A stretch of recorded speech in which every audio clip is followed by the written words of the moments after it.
Thank you for joining us. If you're kind of here today with us live, or if you're watching on the recording, thank you for watching back. I'm just going to make sure I'm on the right screen. There we go. So this is the third out of 4 sessions that we're running across the month of June, called AI in Action. So all about kind of surfacing practical use cases of generative artificial intelligence tools and prompts and things that we can kind of use from a day-to-day sort of work perspective. So I think most people probably know me by now, or you've been to these sessions, but I'm Chris Webb. I'm a career consultant with the Careers and Employability Service at the university, and I've been working with generative AI for about the past 18 months, although always very keen to stress I'm not an expert. There are very few actual kind of experts on this topic, because it's such a rapidly developing space, and it's such a frontier technology. So something I'm very passionate about, but yeah, I certainly wouldn't necessarily describe myself as an expert. We've got kind of quite a few previous sessions that are available. There's some that we ran in January and February, which are kind of a bit more around sort of where AI has got to up to now, and generally how it's being used across different workplaces. You can find those on the People and Organisational Development podcast channel, and these recordings from these sessions are also going to appear on that channel in the not too distant future. What we're going to cover today, fairly kind of rapid because we've only got half an hour. I'm just going to really briefly again touch on what we cover at the beginning of all of these sessions, which is just the kind of standard health warnings about when it comes to using this tech. What are some of the things we need to keep in mind? I'll do this very quickly because it's covered in all of the sessions. I'm then going to talk a little bit about AI for generating ideas. So this is sort of something that I would say AI is particularly useful for. It's got a real kind of I guess creative, maybe it's probably wrong to say creative, but it feels like a very creative approach to idea generation, and that can make it super helpful for a variety of different work tasks, some of which I'm going to talk about today and actually show you in terms of kind of how the AI can be used to create these ideas, what different sort of use cases in work that can be used for. So just some brief examples, and then leave a little bit of time at the end for any kind of questions people might have, and also just to remind you about the final session, which is coming up next week. So yeah, kind of general health warnings. We talk about this every time, so I'm not going to kind of dwell on this too much, but it's just a reminder really that when it comes to using sort of generative AI tools, really important to kind of understand these different kind of facets, these different aspects. So number one, kind of the guidance, what guidance do we have at the university for staff, for students when it comes to using AI? What are the considerations in terms of data protection? What data are we putting into it?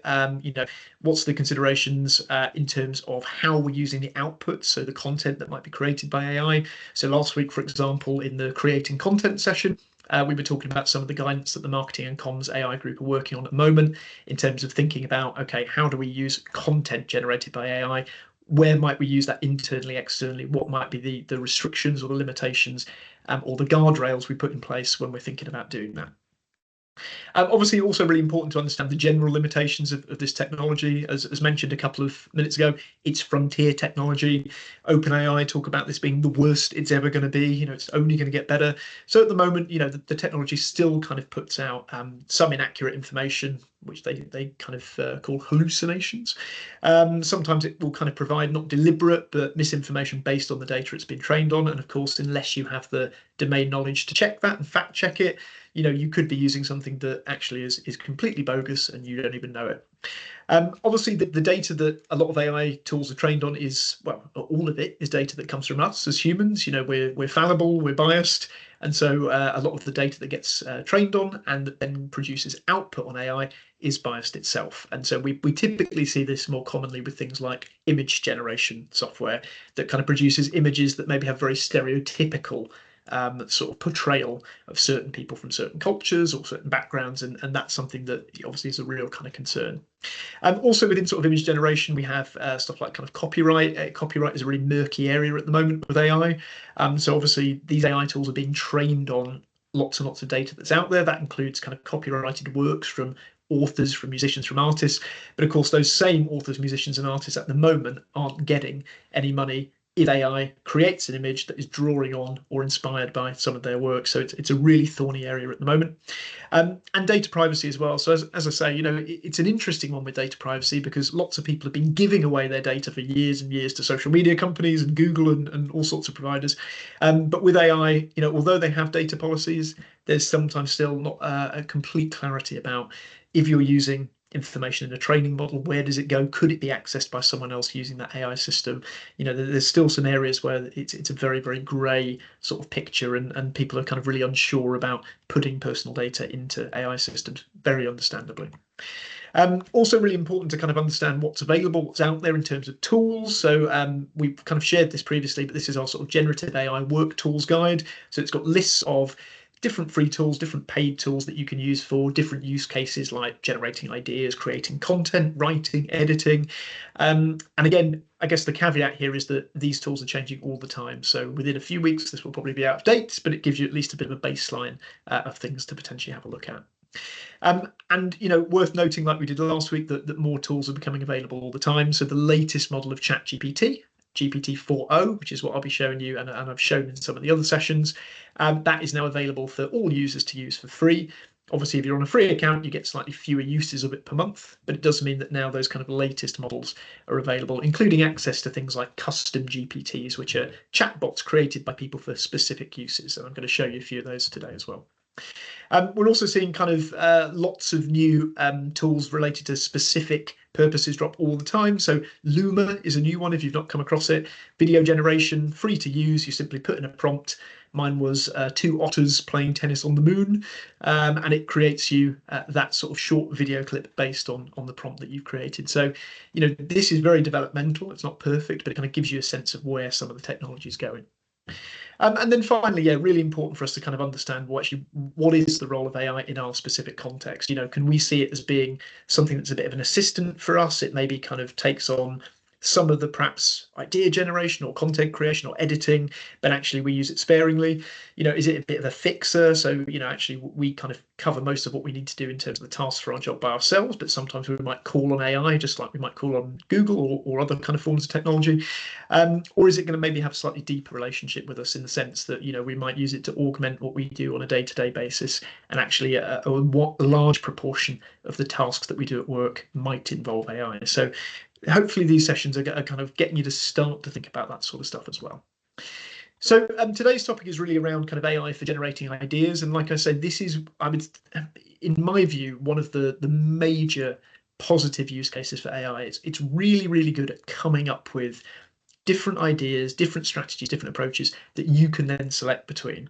So while I'd never use AI to kind of make a final decision for me on anything, I definitely consider it as kind of a starting point for generating ideas, as something to kind of go, okay, where am I starting with this? And then maybe picking between sort of the best two or three. So one thing that you can kind of find now on ChatGPT, which is free to access, are these kind of custom chatbots that have been created by people for very specific use cases. So this one was created by Ethan Mollick in the States, and it's basically kind of a chatbot that allows you to develop frameworks for solving particular problems. So he's kind of programmed it to follow particular steps, only sort of follow these steps. It doesn't do anything else. It just kind of follows the steps that have been set in the background. And it's just there to help people kind of develop frameworks for solving problems. So what I'm going to show you as a bit of a demo for this is to use a recent case study that's gone a bit viral on the internet, where essentially kind of a chap had lost his fantasy football league with a bunch of friends, and the punishment for him was he had to spend 24 hours in a McDonald's restaurant. And for every item of food he ate, they had different kind of denominations in terms of time. So say 10 chicken nuggets was 15 minutes or something like that. And for every piece of food he ate, it would reduce time from his punishment. And that would allow him to get out of McDonald's under 24 hours. So bit of a silly one, but I just want to kind of show you what AI is capable of in terms of this idea of suggesting ideas and frameworks. So I'm going to go back to my web browser. And again, do let me know if you can't see this, and I'll bring it back up. So this should be appearing on screen for you now.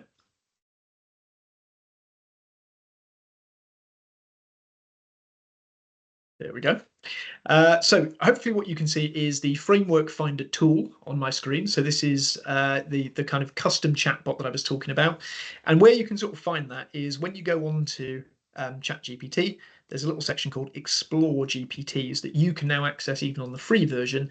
And what that basically kind of gives you is it's like this. It's this sort of almost like an app store where you can find all sorts of chatbots that people have created for different kind of use cases. It might be for writing, it might be for research and analysis, coding, and these are all completely free to use now. So it's quite a nice thing that we haven't been able to sort of access previously. So you can see with this one, what it's done is it said, okay, I'm going to give you a framework, tell me about the problem that you've got, and I'm going to give you some suggestions. So I've put in there the image from Twitter, which has all the different McDonald's food items, and then the time allocation it takes away that would allow you to take time off your 24 hours in McDonald's punishment. So I've kind of put that into the GPT as a prompt. And then what it's done is it's provided me with 3 frameworks. So given me 3 ideas. This is how I'd tackle that problem. This is how I'd get out of there as quickly as possible. Here are 3 ways that you could do that, 3 strategies. And then if you ask it more questions, you can say, okay, let's talk a little bit more about time management. And it goes into that detail. So it breaks down for you, okay, this is the information you've given me. So let's break down the problem in this way. Let's give you a table that you can use. Let's give you an equation you can use. And so it's really useful for that type of stuff, for kind of starting point ideas, for strategies, for approaches. It's really surprised a lot of people just how useful it can be for that sort of stuff, that you might have thought, well, actually, that's a uniquely human thing, idea generation. But actually, what you need to remember with these tools is it's drawing on existing information from essentially the corpus of human knowledge. So it's kind of taking stuff that we've created and bringing all of that together, and then drawing from that and saying, okay, well, here's some things I could suggest based on what's out there. So that's where it can kind of have a real benefit. So I'm going to go back to the PowerPoint now, and what I'm going to show you is basically 3 use cases on my screen of really, I guess, how to kind of use these sort of tools for generating ideas, and what these sort of different ideas might be from a work context, and why then they might be useful. So I'm going to show you these as slides first, and then I'm going to flick straight to my screen just so we can kind of keep it fairly sort of smooth, and I'm not sort of flicking back and forth, because Teams is not always great for that. So the big thing I would say for when it comes to kind of AI for generating ideas, it's that idea of sort of solving the blank page problem. You've maybe got something coming up, you've got an event, or you're maybe kind of considering, how can I adapt an assessment or an assignment for students, and you've got ideas, but maybe you want to bounce those ideas around. Maybe you want to generate a suite of additional ideas to kind of, I guess, steel man your argument. So sort of either kind of show, actually, yeah, it's suggesting similar things to what I thought of already, or maybe it's suggesting different things to what you've thought of already, and that might influence how you kind of create or develop the ideas you're working on at the moment. So I'm going to give some more specific examples of what I mean by that. But certainly kind of what we found with AI is that in terms of generating ideas, it can be a really, really valuable starting point. So I'm going to show you 3 case studies. The first one's going to be around just starting points in general. So this idea of sort of using AI for kind of just coming up with initial ideas for stuff like workshops, event titles, project plans. So just kind of scaffolding, okay, where do I start with this so that I can then take these, develop them, talk about them in more detail. So what one place they're really useful for is, let's say you've got kind of a meeting coming up, you're kicking off a project, and you want to sort of go, okay, I want to have some starting points to talk about when we go into this meeting. This is kind of something that can really help with the initial ideation, and then you can kind of obviously take forward, discuss, develop. So it's not so much getting AI to do the creative stuff for you, but it's getting to, I guess, to prompt your creative thinking. Particularly if in some of these cases you've got lots of things on the go, and kind of getting that time to do that initial ideation is something that maybe you don't have sort of during the day. The second thing I'm going to show you is kind of creating scenarios. So one thing that AI is really good for, a bit like we talked about in the creating content session, is actually just coming up with examples, scenarios. So things where you sort of say, okay, I'm wanting to create a role play, and I'm going to show you an example of this. Actually, coming up with loads and loads of different examples for a role play is incredibly time consuming, and I might not have time for that. Can I get some initial ideas, or can I get a suite of ideas for things like icebreakers or role plays or workshops or assessments, and then pick between those or develop the ideas that I'm more interested in. And then the third one, and this is something that a lot of people have been using AI for, is actually using some of these tools like Pi, which I'll show you today, as a bit of a testing ground. So, you might have ideas for something and you just want to kind of bounce them around. You might not have somebody to hand that you could, like a colleague that you can just kind of talk to. So actually, this is where AI can be really useful, because it can actually help you to sort of reflect individually, but in a way that is a bit more dynamic, because it's on the other end posing you questions, firing information back at you. So these are kind of 3 case studies that I want to show you. I'm going to show them on screen, and then obviously happy if people have got questions to pop them in the chat, or obviously stay behind at the end to pick those up. So let me go back to my screen.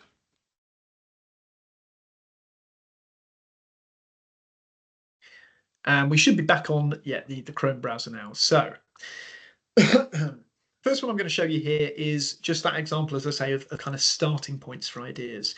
And we talked about this a little bit in the content creation session, but social media is one that often comes up when talking about using generative AI, because it's perhaps an area of people's work that almost everyone's had to have some awareness of, I would say, over maybe the last sort of 5 years or so. Even if your role is not necessarily social media focused, your team might be having to put out stuff on social media channels, or you might be thinking about, how do we promote the work that we do? So this is an example of one based on a real kind of case study of something we did in the career service sort of the beginning of the academic year, planning to put together a series of blogs and social media posts for the university career service I work for. And actually what I'm interested in is I want to get an idea of what an initial content plan could look like. It's maybe not my area of expertise. Now, I know that we want to do every week 1 blog and maybe at least 3 social media posts. And I know the topics I want to write about, but actually, how do I put that all together and how do I kind of map that out? So what I've asked in this one is actually, can you give me an idea for what this might look like? Here are the topics that I want to write about. And can you give me that starting point? What would a blog title look like? What would the description be? What would maybe the different social media posts look like on the days of the week that I want them to promote, to advertise that blog? So it's very much a starting point. What it comes back with is quite generic. So I've actually said, I'm worried the blog titles maybe aren't engaging enough. Can you make them a bit more creative? So it's kind of tried to amp the creativity up a little bit. And again, you might see that and think, shit, it's not that much more creative.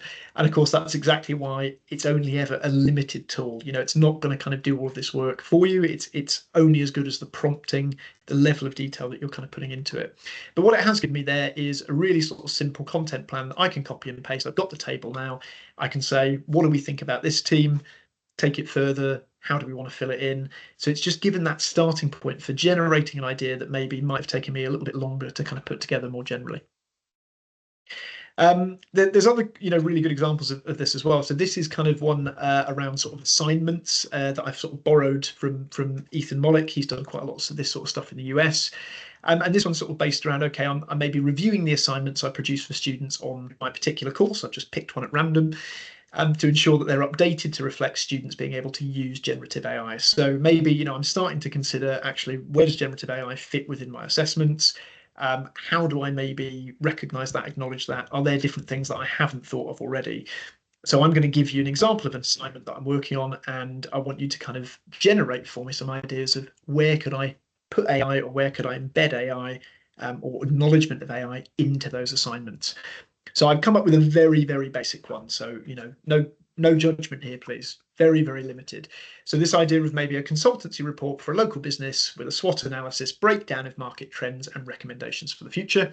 And what I've then done is said, okay, can you tell me how I might incorporate that to reflect the fact students are now allowed to use generative AI tools? And you can see what it's come up with is it's mentioned, okay, you could use them as part of AI documentation or as part of assignment documentation, so that they're specifically reflecting where they've used them and the tasks they've used them for. It might be critical analysis of AI content. So actually there's a component of the assignment where they analyze whatever's been created by AI, just to kind of see, are there limitations, are there biases in the content? So it's just giving kind of those initial starting points, those initial ideas, and again, maybe some that perhaps already familiar with, so it's kind of reinforcing what you've got, or it's maybe coming up with stuff that you think, that actually adds to what I was thinking. And a good example of that is Pi. So Pi is another kind of chatbot from Inflection AI. It's really kind of quite odd when you use it, because it feels quite human in the way it talks to you. It's sort of almost positioned like a counselor or a coach. It's quite odd, and we might all have particular kind of perspectives on that. I certainly do, as someone who is a qualified coach and career development professional, but it does sound kind of spookily human when it talks to you. And what Pi is really useful for is essentially like bouncing ideas around if you've got no one on hand to talk to. So I've kind of put in something here about an event I've got coming up, and I want to maybe check whether the ideas I've generated for this event, do they make sense? Have I missed anything? Is there something else that I could kind of add in? So again, I'm using a real case study here. I'm talking about a mentoring celebration event that I'm actually running tonight in partnership with the business school. And I've kind of produced a really quick overview of this is what's going to involve or be involved in the event. We've got some drinks, we've got some networking, we've got quick introduction summary, we've got case studies from mentors and mentees, and then feedback on the scheme with a bit of networking at the end. Is there anything that I'm missing here? Is there anything else we can think of?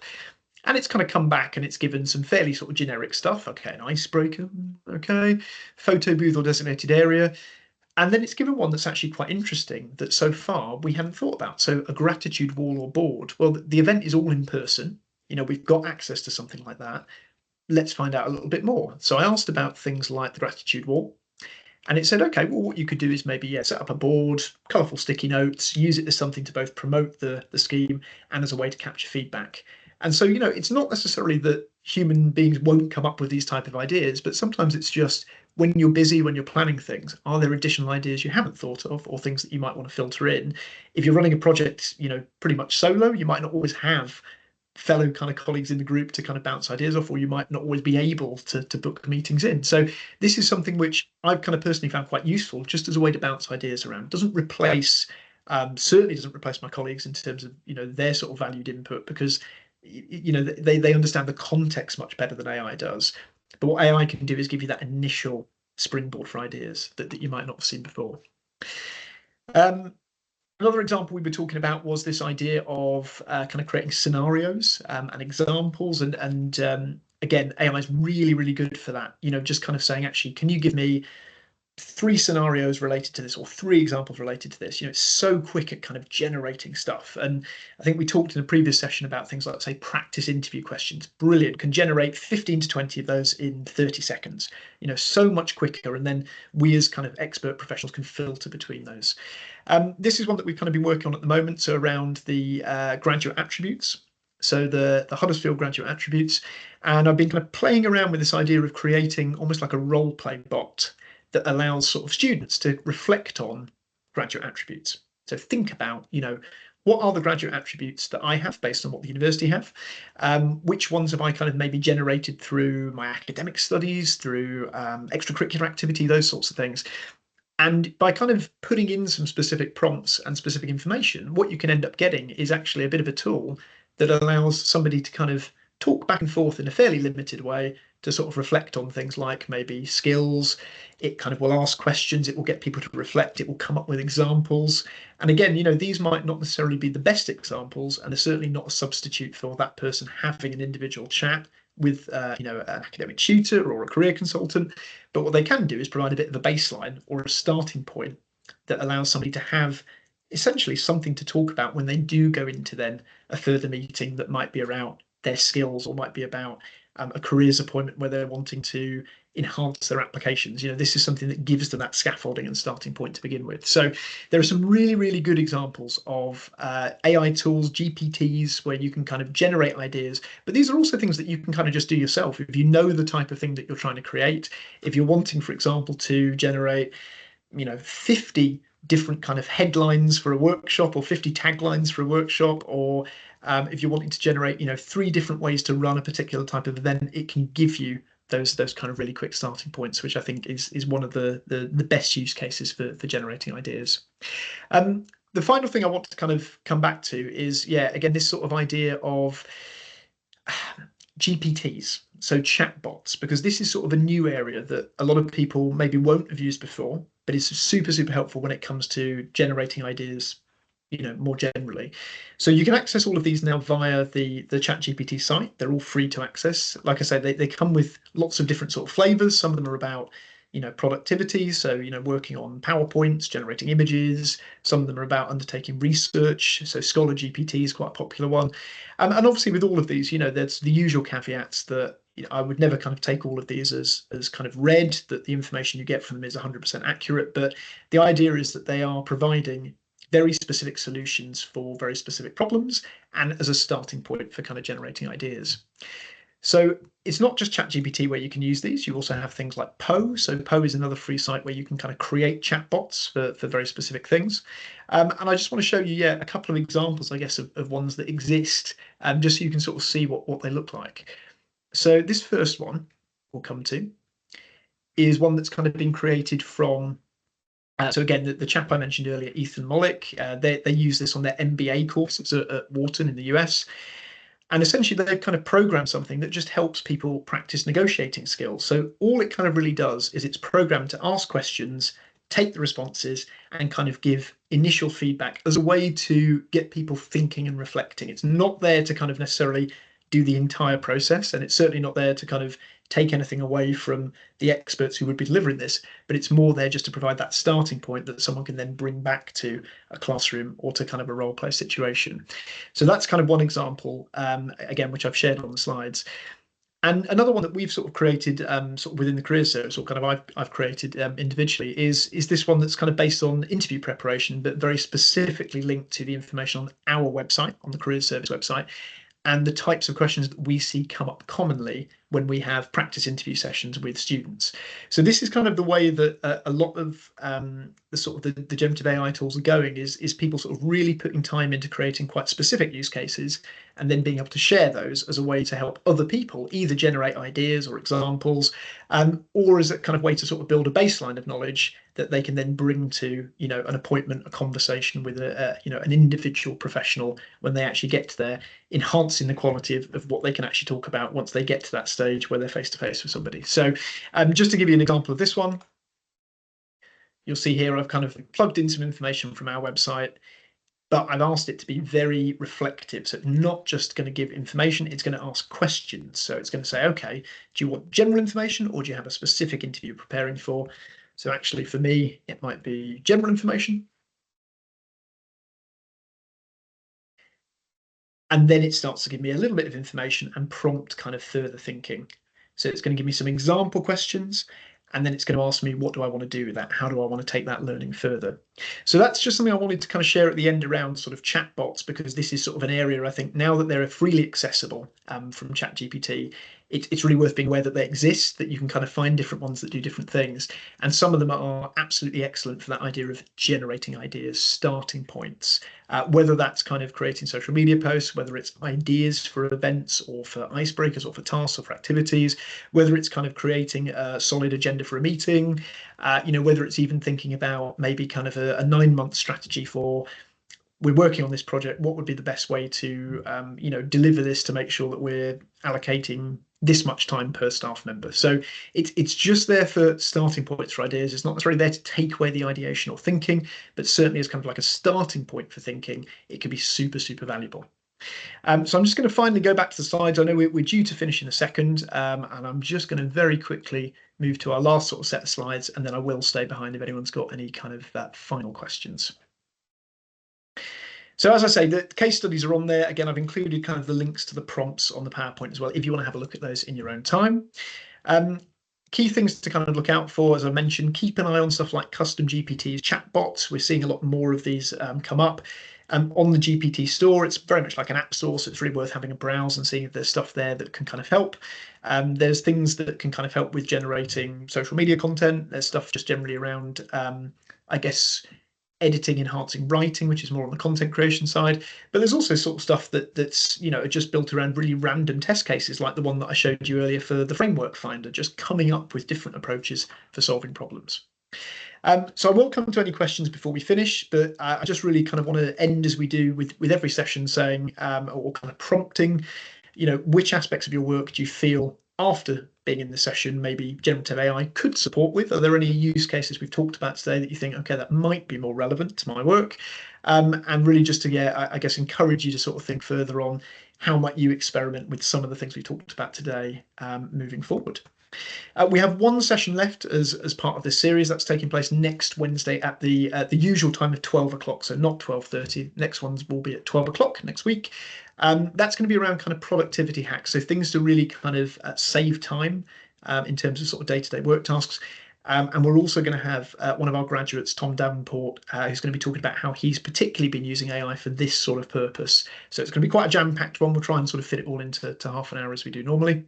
If you've got any questions about obviously anything we've kind of talked about in the session today, do feel free to drop me an email. I will be sending across the slides, the recording, obviously afterwards. I'm probably going to do that a little bit later this afternoon. But yeah, in the meantime, if there are any questions, feel free to kind of ping me an email. And obviously, I'm happy to stay on for a few minutes now, just if anyone's got any initial questions. So I'll stop the recording there